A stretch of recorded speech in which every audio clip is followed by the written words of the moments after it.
I will not forget Brother X.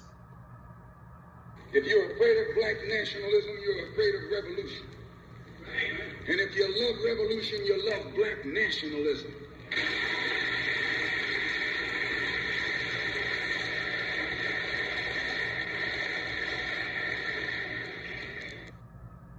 To understand this, you have to go back to what young brother here referred to as the house Negro and the field Negro. Back during slavery, there was two kinds of slaves. There was the house Negro and the field Negro. The house Negro, they lived in the house with master. They dressed pretty good. They ate good because they ate his food, what he left. They lived in the attic or the basement, but still they lived near their master. And they loved their master more than the master loved himself.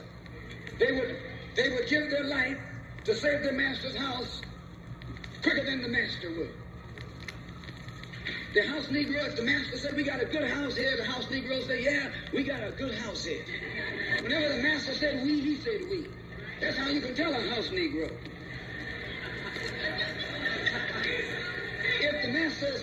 If the master's house caught on fire, the house Negro would fight harder to put the blaze out than the master would. If the master got sick, the house Negro would say, what's the matter, boss? We sick. We sick.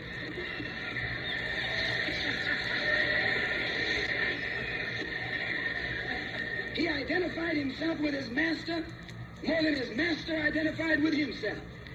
And if you came to the house Negro and said, let's run away, let's escape, let's separate, that house Negro would look at you and say, man, you crazy. What you mean separate? Where is there a better house than this? Where can I wear better clothes than this? Where can I eat better food than this? That was that house Negro. In those days, he was called a house nigger. And that's what we call him today, because we still got some house niggers running around here.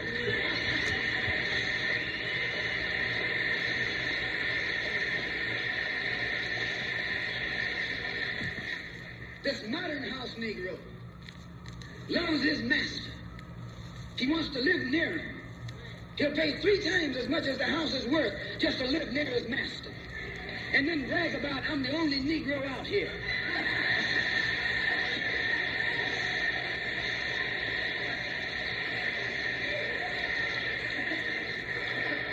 I'm the only one on my job.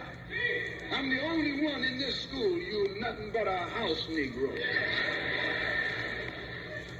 And if someone come to you right now and say, let's separate, you say the same thing that the house Negro said on the plantation. What you mean separate? From America? This good white man? Where you gonna get a better job than you get here? I mean, this is what you say. I ain't left nothing in Africa. That's what you say while you left your mind in Africa.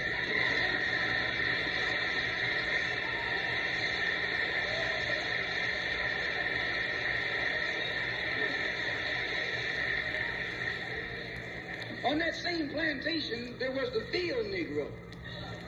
The field Negro, those were the masses. There was always more Negroes in the field than there was Negroes in the house. The Negro in the field caught hell. He ate leftovers. In the house, they ate high up on the hull. The Negro in the field didn't get nothing but what was left of the insides of the hull. They call them chitlins nowadays. In those days, they call them what they were, guts. That's what you were, a gut eater. And some of you all still gut eaters.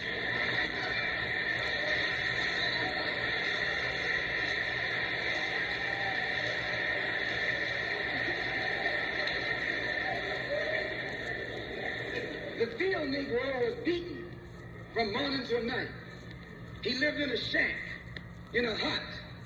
He wore cast-off clothes.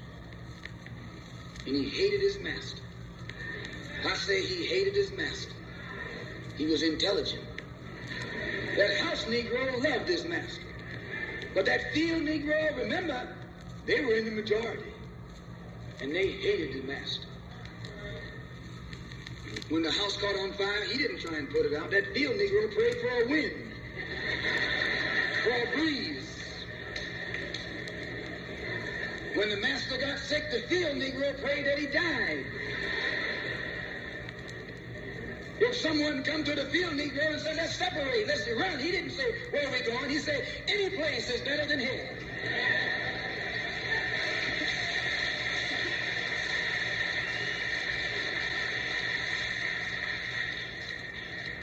You got field Negroes in America today. I'm a field Negro. The masses are the field Negroes. When they see this man's house on fire, you don't hear these little Negroes talking about our government is in trouble. They say the government is in trouble.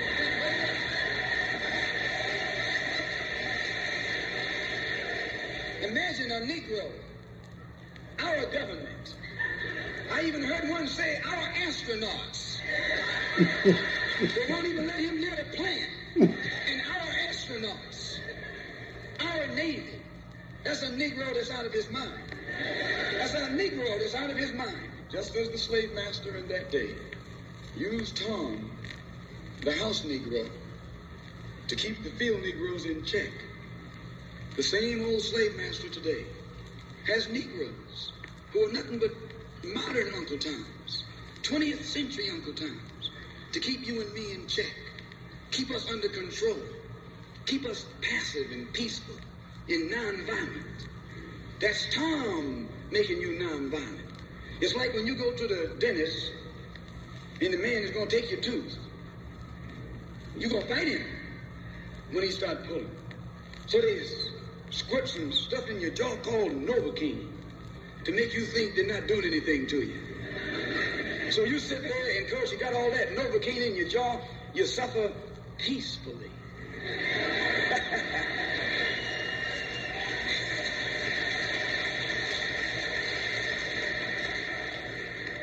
Blood running all down your jaw.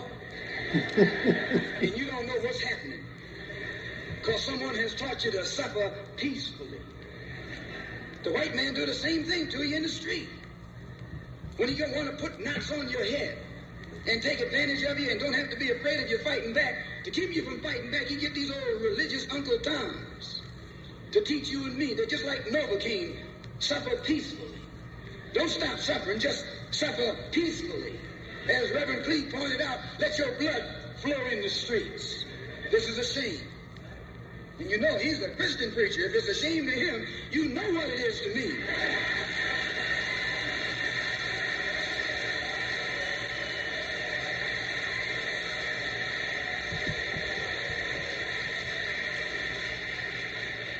There's nothing in our book, the Quran, as you call it, Quran, teaches us to suffer peacefully. Our religion teaches us to be intelligent, be peaceful, be courteous, obey the law, respect everyone. But if someone puts his hand on you, send him to the cemetery.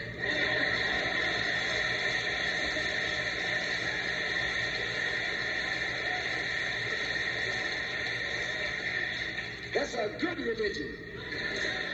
In fact, that's that all-time religion.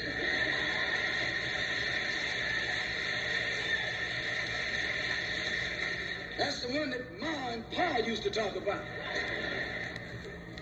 An eye for an eye, and a tooth for a tooth, and a head for a head, and a life for a life.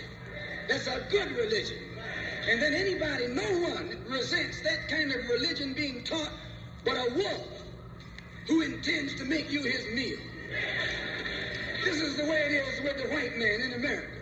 He's a wolf, and you're a sheep. Anytime a shepherd, a pastor, teach you and me not to run from the white man, and at the same time teach us don't fight the white man, he's a traitor to you and me. Don't lay down our life all by itself. No. Preserve your life. It's the best thing you got. And if you got to give it up, let it be even Stephen. Okay. Today, church of tomorrow morning, message is don't hate the messenger.